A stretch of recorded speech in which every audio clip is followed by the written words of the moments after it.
think the first thing to ask yourself is, why am I looking for a passive candidate? In my experience, passive candidates are usually exclusive to the role because you've approached them. They're more likely to have the specific skills and experience because you've sought them out.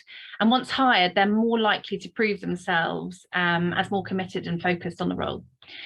If you're recruiting in a particular sector, it's a good idea to ensure that every role you work on, you spend a little bit of time curating a passive candidate base, as it's often a long game, and building up relationships will return your efforts at a future date, if not today. Finding the right candidates is a combination of networking and using various social platforms to ensure you build up the knowledge of skills and experience of the passive candidate community you're looking for. Do check all platforms to make sure that you do know that your candidate is right for the particular role in question.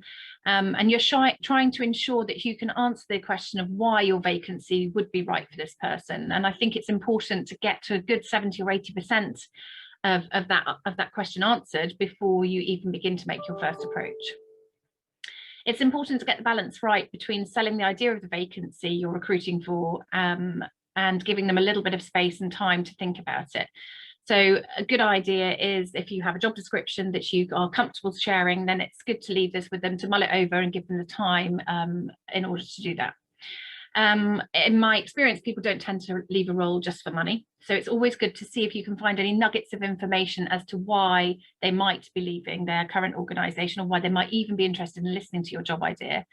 Glassdoor is one of a number of different sources you can use to try and find out perhaps any feedback on the current organisation they're working for, or any reasons why potentially they might be interested in listening to you. I think overall, building a passive candidate community and keeping them engaged with useful, relevant content and updates on their market or their particular sector is a good way to ensure that you build up a good number of passive candidates into your own network, that even if they're not quite right for this role at the moment, they might well be right for something in the future.